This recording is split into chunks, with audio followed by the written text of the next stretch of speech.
What's up, scoopers? For today's video, magawa tayo ng puso sa niyog. Opo, dalawa ang klaseng gagawin natin, no? Yung puso na binaki at saka puso na parang diamond.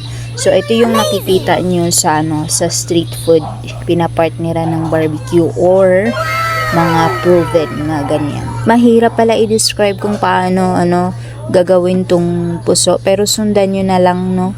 Pwede nyo man i-post, tapos i-speed nyo ng mga 0.25 something, slow mo ninyo para makuha nyo yung steps kung paano gumawa nitong puso na binaki. So yung pangalawa pala na types of puso sa niyog is yung parang pa-diamond. Ayan, gagawin din natin yun, mga mima. So for this time, ang gagawin natin is binaki na puso. Parang mahirap talaga siya gawin. Talagang mahirap po siya for the first timer katulad ko. Marunong na akong gumawa nito noon, kaso parang nalimutan ko. So ayun, wala akong ginagawa this time. So sabi ko i-refresh ko kung paano gumawa ulit ng puso sa niyog. So ayan, buti na lang na-refresh ko kung paano ulit gumawa nitong puso sa niyog. Ang hirap, no? Parang ang hirap talaga niyang gawin. Pero pag kalaunan, pag nakuha mo na yung steps, madali lang pala kahit nakapikit yung yung mata mo. At since nakalose yung mga niya, yung parang wave niya, inayos-ayos natin siya, no? Inigpit-tigpitan natin siya para talagang magmumukha siyang talagang totoong puso. Totoong puso naman talaga yan, pero maliit siya kasi maliit yung niya, dahon ng niyog. Kinuha ko lang yan sa bakuran namin. Ayan, for demo purposes lang kung baga. So ayan, tapos na. Pwede na yan siya lagyan ng bigas. Pwede yan na yan. Dyan ilalagay yung bigas, no? Ayan, complete ng ating binaki na puso. So ang gagawin naman natin ay yung pangalawang type of puso na parang pa-diamond siya. So unang-una, ayan, nyo siya, no?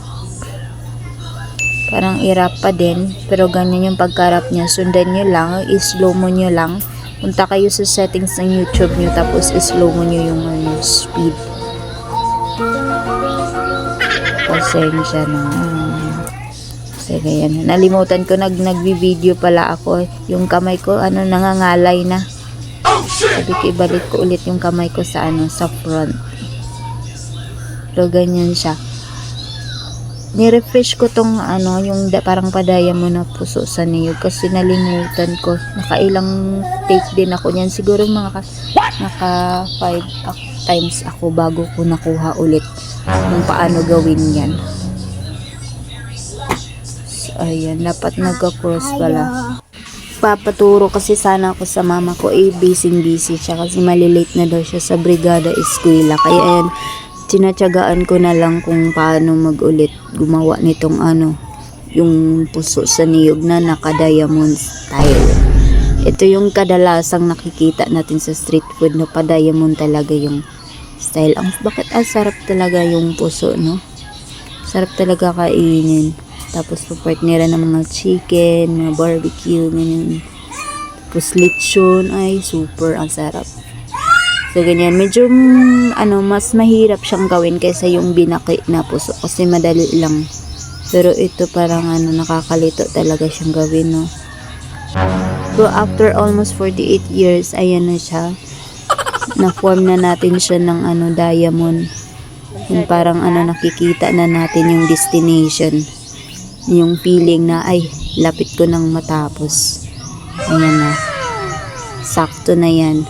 Iayos na lang natin siya, higpit-higpitan kasi ayun na yung forma niya. Tama na yan. Maliit din yung puso, no, kasi nga yung ginamit natin is yun lang yung available natin sa bakuran, yung maliit lang. Tsara, ang tagal-tagal kong makuha niyan. Ayan, na forma na for 48 years. Pwede na siyang lagyan ng bigas. Ayan. Pwede na kayong gumawa ng puso. Sundan nyo lang ang video. Thank you so much for watching and see you sa ating next video mga ka-scoopers.